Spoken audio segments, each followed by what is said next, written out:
Hi everyone, welcome back to my channel. Today is Wednesday, September 15th. Yes, I have done another video, so if you see the same makeup, same hairstyle, same look, that's why.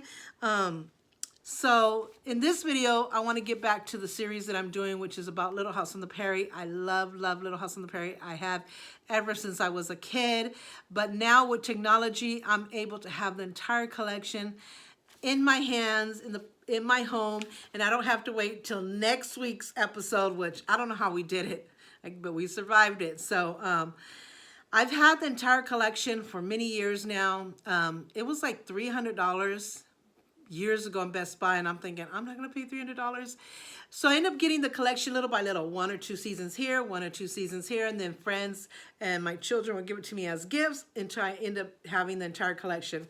A couple of months ago, I bought the entire collection for my son because he's into Little House on the Prairie too, and he's just now starting it. He likes to do it in order. You know, autistic people, they don't like change. They like to do things in order, and I highly recommend it. If you buy the entire collection, when you're watching it for the first time, watch it from beginning to end, from season 1 to season 9, from disc 1 to disc whatever. Watch it in order so you get exactly the complete and authentic feel of what Little House on the Prairie is about. It's about a true story of the Ingalls family. Now, in the series, Michael Landon adds characters that weren't really in the Ingalls life, but that brought creativity and life and all kinds of good feelings in the Ingalls family history. And they also added some more stories that really didn't happen. And some of the examples of that is Mary never did marry. In the series, she marries Adam Kendall, and she has a baby, which she eventually loses in a fire. She never had children. She never married. So Adam Kendall is a made-up character by Michael Landon. What else is made up? What's his name? Albert there really was no Albert, but he was inspired by a real Albert who died when he was very young in a bike accident. And he was adopted and I think abusive. Anyway, I explained all of that in the first video that I did on the series, so you can go back and check that out. But there's a lot of characters that Michael Landon added that really wasn't in the Ingalls family, but that bring so much love, happiness, and the drama to the real Ingalls family. A lot of things that happened that really didn't happen in their particular life, but that it was what their life was about. So it put together, it just made it so authentic and so just amazing, just an amazing series. It was put into Michael Landon's hands, which is such a creative, was such a creative force, because as you know, Michael Landon died when he was 54 from pancreatic cancer. He had finished the series Little House on the Prairie, and he had moved on to other things, but so I'm glad that he completed the series before he passed away. So yeah, so it's just the creativeness, I cannot even talk today, that he brought to it, and it just made the series so much more exciting and much more touching. And so, but it is a true story about the Ingalls family. So just keep that in mind. So I'm taking season 1. So this is what the case looks like. These are the DVDs. So it's disc 1, disc 2, disc 3, disc 4, disc 5, and disc 6. So most of them have, I believe, 6 discs, but on each disc it can range anywhere from 3 to 8 episodes. So it depends. Some seasons are thicker than others. They all come with this booklet inside that tells you all about the courage, determination, and love of the family. What is this? The actors that played all the parts, and it takes you from season 1, disc 1, through every episode and what every episode is about. So we already did, we're on disc 1 still, but we already did the episodes of A Harvest of Friends and Country Girls. Now, The Harvest of Friends is the first episode in the entire series, but it is not actually the first. The first was the plot, but the plot is not included in the collection. I don't know why. But the plot actually shows the beginning of the Ingalls families living in the woods and then moving, because so many people's living there, there wasn't much to gain. So they had to go look for a better life. And so they left their family.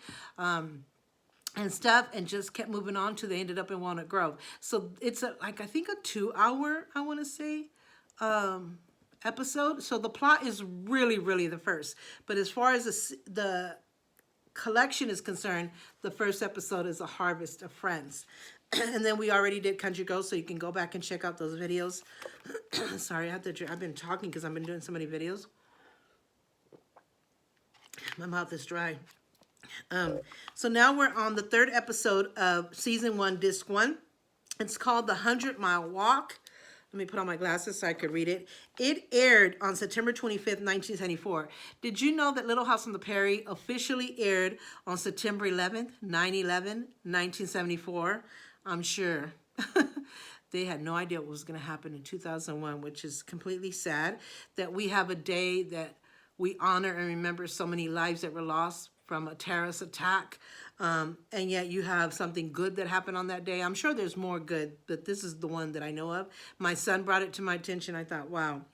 So we're in the 100-Mile Walk episode. It says the Ingalls are settling in quite well into severe hailstorm ruins their crops. As you know, Charles is a farmer. Charles and some of the other farmers are forced to look for work elsewhere and eventually find employment in a quarry. While Charles is away, Caroline takes charge and is able to get the women of Walnut Grove to join forces and harvest the remaining crops. So Charles, in this episode, had finished his crop, and it was almost ready to take out and sell. And all of a sudden one night, heavy hailstorm comes down and, according to him, ruins his crops.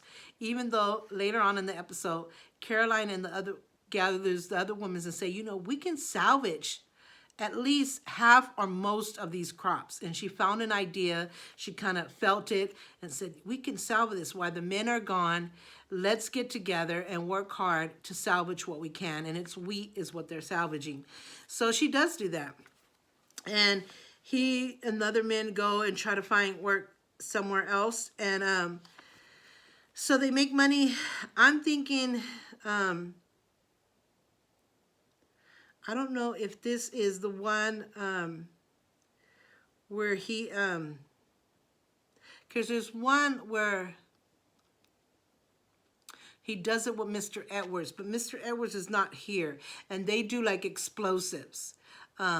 This is one where he finds a guy, 2 guys, on the way as he's walking, and he tells them about this job. It's about dynamites too. I'm trying to think of, because the one he does with Mr. Edwards is about dynamites as well. In fact, it's very dangerous, and he actually gets trapped in the mine when it explodes. But that one's down the line, the road, because he already met Mr. Edwards in the very first true episode, which was the plot. But then he doesn't see Edwards again into the next episode, which is Mr. Edwards' Homecoming, which aired on October 2nd, 1974. So anyway, they go, he meets 2 gentlemen along the way, and they help he tells them about this place. He says it's a little dangerous, but they pay good money. So he made good money while he was there, and even got a bonus money for doing a contest that they had in drilling. And then, but the bonus money, one of the guys that he ends up finding on the way there that actually helps him tie his boots, because his boots have a big hole in it. The flap is coming apart. So he gives him a string to tie the boot until he can get another pair of boots, which he ends up meeting another guy that actually makes and sells boots and brought 2 pair to sell. So he gives one to Charles, and he goes, I can't pay you for these. He goes, one day. And he goes, yeah, one day. So the first guy that he meets that gives him to tie to his boots, oh, my throat is so dry. Jesus. He ends up dying. And I won't tell you exactly how he dies, but he ends up dying. And so the bonus money that they made from winning the contest, he took to the wife and the son that he had. So when they got back home, the boss from there says, here, take his money, his income that he made, give it to his wife, and give her my sentiments. And so Charles adds his bonus money, which was like 25 a piece because it was $50, but between two guys, they each got $25. So him and the other guy put their bonus money in and they just kept their income. They took it to his wife and son, which was devastated. And so yeah, so they survived it. And it was just like things you had to sacrifice and things you had to do to, you know, survive, to eat, and to bring your family back up, you know. And then when he got home, it doesn't show it in the episode, but I'm sure he learned that Caroline and the ladies saved that crop and they had extra money now. So it all ended up being good. But of course, the family misses you when you have to go away to, sorry, my nose always itches when I do videos. So when the men have to go away, of course, the women and the children miss them so badly, but they know it's for a good reason, that they have to build back up. And that's what he did. And he got to know two good friends on the way there and throughout the whole situation. And it's just what you can do when you pull together as a family, how you can make it through. Look at my lipstick is almost gone. So that was that episode. Then I'm going to take you to the very next episode, which ends this one, and it's Mr. Edwards' Homecoming. That aired on October 2nd, 1974. While Charles is in Mankato, he runs into Mr. Edwards and invites him to come to Walnut Grove. Caroline wants to match him up with Grace Snyder, but discovers that she is just getting in the way when it becomes clear that Mr. Edwards is perfectly able to charm Grace by himself. So these aren't my all-time favorite episodes, even though I love every single episode. But I have my really big time favorites, and I can't wait to get to those. These were more simple. So he meets Mr. Edwards in the very beginning in the episode of The Plot, which is the true first episode, not The Harvest of Friends.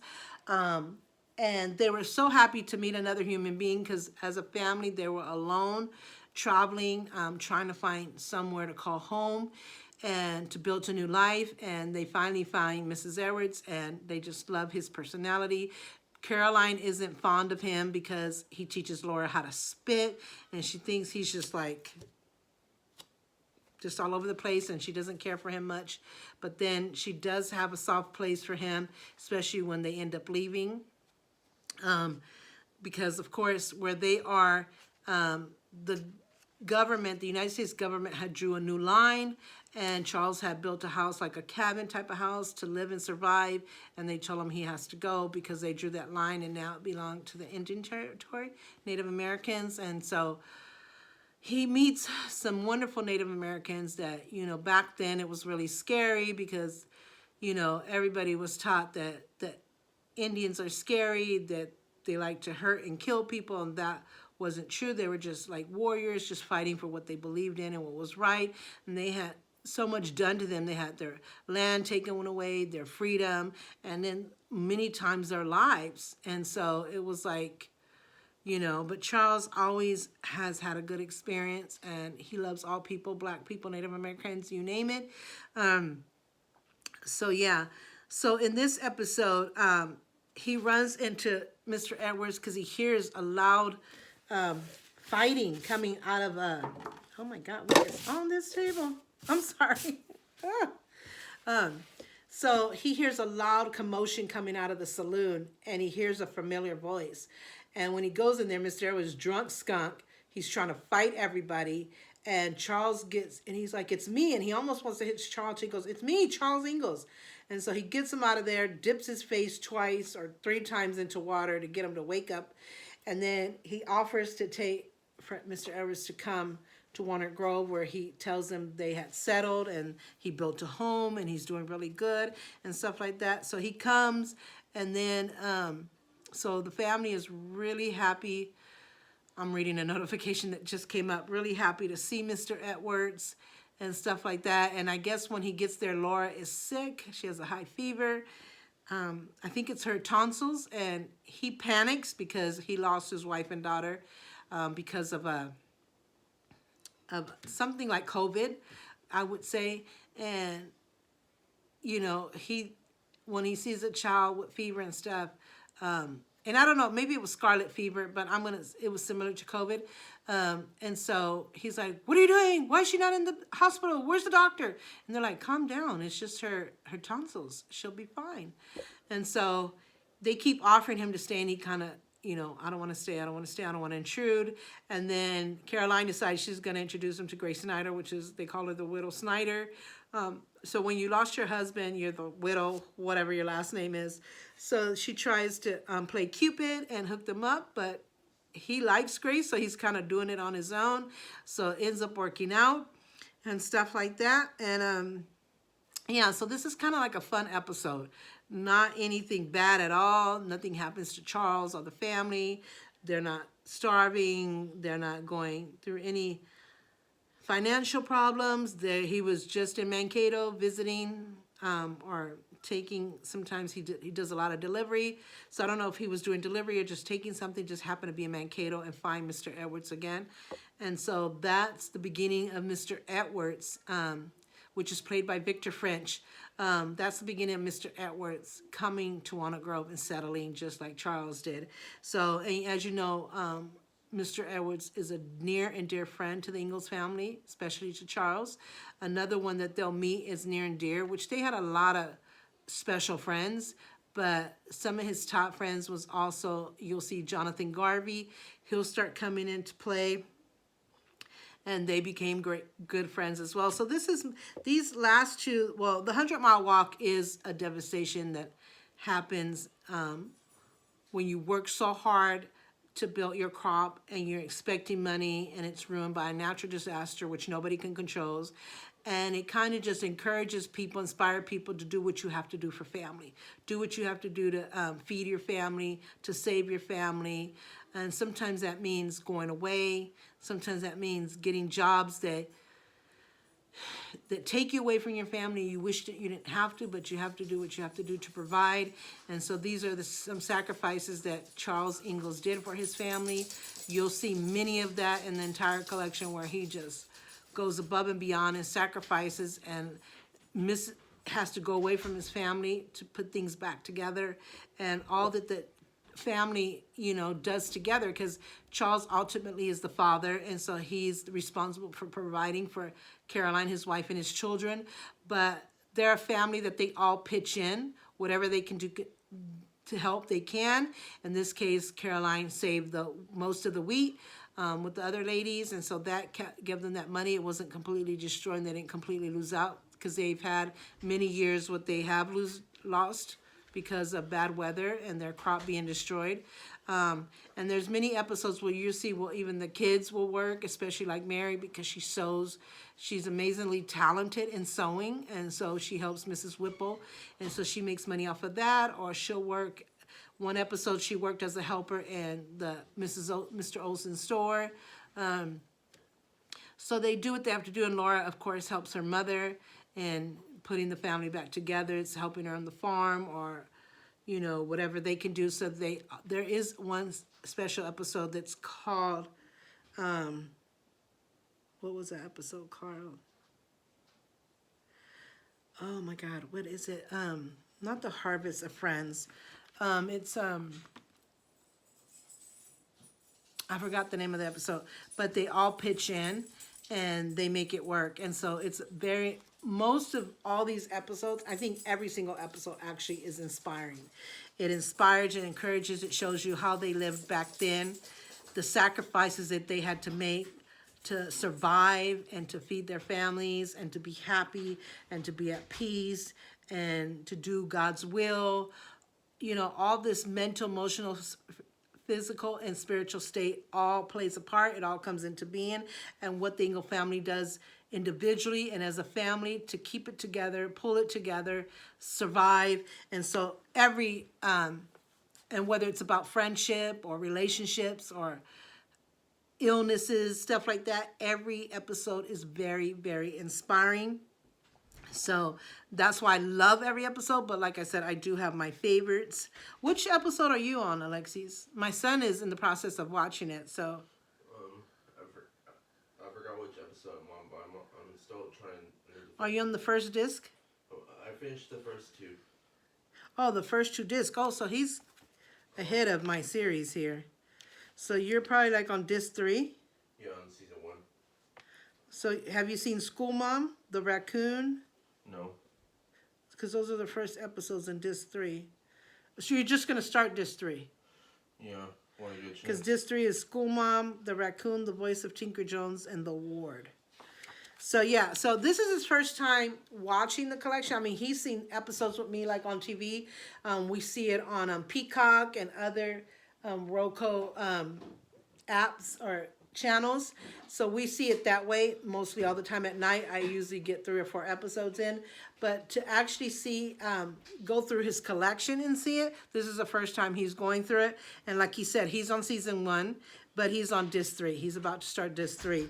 So, yeah, so that's what those 2 episodes about, you know, with the 100-mile walk, the hailstorm destroying their cop and him having to go away and make money to come back and help the family survive and not starve. And then he has an added surprise where the family pulls together, in this case Caroline, to save most of the wheat crop. Mr. Edwards, his first and dear friend that he met in his journey of traveling and trying to find a place to build a life, and he reunites with that friend, which is so dearing to him, and he wants to help that friend. Look, we settled in Walnut Grove. I built my own home from top to bottom. I have a job. I could get you a job. It's a very unique town. The people are so friendly. You're gonna love it. So that's where he reconnects with Mr. Edward and gives him the opportunities that he got when he landed in Walnut Grove. So the next will be on disc 2.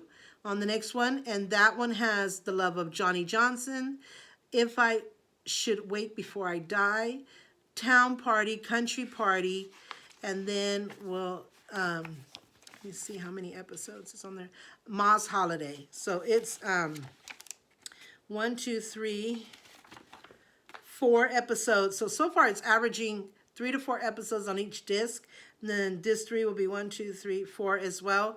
So these are not my favorites, the next upcoming, but I'm happy to share them with you. I do love those episodes, and it's good to see them every now and then. But now that I've been through the collection several times, and I've seen it since I was a kid, now I can feel free to pick and choose. But I want to give you a good start in case you haven't seen none of the collection, and if you just know about Little House on the Prairie and you've seen it throughout the years here and there, I want to give you a good start, a complete start from beginning to end. So I'm going through these episodes now with you. And I could probably go through this too real quick with you.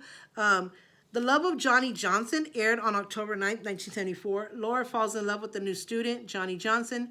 Johnny, who is older than Laura, is quite interested in her older sister. Mary has no romantic feelings for the young man, but Laura's behavior causes quite a bit of tension between the sisters anyway. So this episode deals on sibling rivalry, and when you end up liking the same guy, I'm sure many families, siblings have gone through that, where you both eyed some guy and you're kind of like having a sibling rivalry, like, he likes me, no, but he likes you, and I saw him first, and why does he like you? So that's what that deals with. But you know, family is always comes back together, especially in the Ingalls family. So that's what that is about. If I Shall Wait Before I Die aired on October 23rd, 1974. Miss Amy, an elderly woman, feels very much alone after the death of her friend. She convinces the Ingalls and Doc Baker to help her stage her own death, believing that this is the only way her family will visit her. So this is the one thing that I don't understand about Little House on the Prairie. Like when Caroline left the woods to start a whole new life with Charles, where they can prosper and they could build a foundation and stuff, she never went back to see her mother. The next time she saw her mother was in a casket. Her mother was traveling to go see her after many, many years, and she died on the way, on the train. And so when Caroline went to greet her mom and father, she saw her father, and she's like, "Where's mom?" And she goes on the train, and there's a casket. So I don't understand. And many people on Little House on the Prairie, I don't know if it's something that's how it was back then, that once you left your family, you never made the effort to go back. And they have gone to many places, to Mankato, to Winoka. They traveled to Winoka when they wanted to be with Mary Ingalls when she was blind, and they didn't want to be apart from her. So since she was doing good in Winoka, they gave up everything to go live in Winoka for her. And they went to Chicago. They took a kid who was dying of leukemia, Charles, reluctantly at first, but because his kids had come so far to help a boy named Dylan have his last wish before he died, Charles ends up helping them to complete that dream. And this is all the way in San Francisco. From Minnesota to San Francisco, like 2,000 something miles on train, hiding and sneaking up on the carts of the train. So I don't understand why they didn't make the effort to go see her mom in one of those times where they were doing financially good, and they would, even if he just sent Caroline to go be with her mother and her father and her siblings just to see them reunite, have a good week with them or whatever, and come back refreshed and saying, I got to go back home, I got to spend time with my family. I don't know if they made sacrifices and they did it for other people and other things. Why wouldn't they do that for the family? And I see that habit of many people doing that, never going back to see their family. And in this episode, this woman, she had, one of her sons went to the military, and she didn't know if he was alive or dead. She hadn't seen him in like 20 years. And then the daughter and the other son would never make the effort to come. And she was always lonely on birthdays and Christmases and holidays. And her friend was going through the same thing. And her friend died without ever seeing her kids again. And it was a very sad, lonely death. And she came up with this creative idea to pretend like she was dying, and Doc Baker and Charles Ingalls wanted nothing to do with it, but she tricked them into promising her, and so they couldn't get out of it, and they thought, this is a horrible idea. How would you call somebody's family, tell them dead, and go, oh, guess what? No, it was just a game, or we did it because we wanted to see your reaction or whatever. And so they weren't happy to do this for her at all, but she tricked them into the promise, so they had to complete a promise. And she said, usually your family comes when you're dead. Why do they even bother? They should come while you're alive. They should appreciate you, love on you, enjoy you. And who would not want to go back to your mom, where your mom has the most best advice, can uplift you, make you happy, love on you, protect you, and then not to mention cooking. Most mothers are amazing, cooking from the soul kind of food. Why wouldn't you want to go back and have some of that and share memories with her? I know they didn't take a lot of pictures back then because only like the rich people would pay to have pictures taken. So it wasn't like us where we're so lucky to have technology and cell phones, or in the click of a button, we can take all these pictures and videos and memories. They didn't have that. So why not enjoy being present in the moment and seeing your family as much as you can? I know it was harder back then, but it was definitely possible. And why they would not make the sacrifice to see parents or stuff like that when they did it for other people and other things. That is the one thing that I don't understand about how they lived back there in Little House on the Prairie. I just couldn't do it. And I think it was just crazy. I don't remember an episode of somebody doing that sacrifice. I think Charles does go back for his father because his mother, again, he never got to see his mother again until she passed away, and then he went to take care of his father. So he did go back to his hometown to take care of his father and see his siblings, but Caroline didn't get that. So that's the only thing that's negative that I can remember that I felt about Little House on the Prairie. I didn't understand that. But yeah, so she stages her death, and she says, they'll come for my death because I'm dead, but I haven't seen my children in 20-something years. I don't want to die like my friend, that same sad, lonely feeling. So she does. She stages her death, and then they all come, and then she sees how they're crying, and they're talking about, oh, I wish we would have came, stuff like that. The guy from the military comes, and then she finally takes her bailing off and say, well, why didn't you say that while I was alive, or when you thought I was alive? And so she made them like really feel bad, like, okay, you're lucky to even get a chance that I'm really still alive. Not many people get this chance, and how could you do that to your own mother, after everything that a mother does for her children? And don't you realize that she misses, that I missed you, that parents miss their children, and they need that love, and they need that to know that their kids want to see them and that they mean enough to see them. So she made them reflect and repent that they didn't do it, and that from here on out that they would appreciate her and they will be visiting her. And so it changed all her lives. So, she got somehow with this trick, she got her family back and got to teach them a lesson on what life is short, and you won't always have your parents here, and once they're gone, and you should love them, appreciate them, and take care of them like they've done for you. And this is a way to get that to happen and to teach them. So yeah, it was amazing. And so, it doesn't show what happens here on out or that she passed away or anything, but I'm sure when she passed away, she didn't end up dying like her friend, a very lonely and sad death. So that's a good inspiring one for family and the appreciation of family and enjoying every moment you have together, because you never know when it's going to be your last. And appreciate the people you love while they're here, because once they're gone, and you don't want to have any regrets, any sadness, any loneliness when it could have been so avoidable. And I think that people will do for their loved ones as much as they care. If you don't care, you won't do, and you won't appreciate them. If you care, you'll go out of your way to make things right and to create those memories. So that was that. Then the town party. I was not going to go into this one, but I'm going to finish this disc. Country Party aired on October 30th, 1974. Laura becomes good friends with the lonely schoolmate, Olga, who has one leg that is shorter than the other. Charles secretly helps Olga by making a special shoe. Olga's father finds out and is terribly upset until he sees Olga happily running and playing with other children. So this is an episode about disability, a physical disability that many, many people go through, and how they feel isolated and lonely and sad. And then you can have the love and support of your parents, who will do anything and everything to protect you from being hurt, but they can't be with you 24/7. So to find a friend that really cares, and your disability does not stop them, they really care about you from the heart, and they want to be your friend. In this case, this was Laura. And so it just shows what people with physical disabilities go through, and how they still can find purpose in life, and they still can have friends, and things still can be good, even though you might have sadness and hurt going through that journey, but eventually you'll find somebody who really does care and wants to be your friend. And, with a little help, like in this case, Charles makes a shoe for her so she can walk better.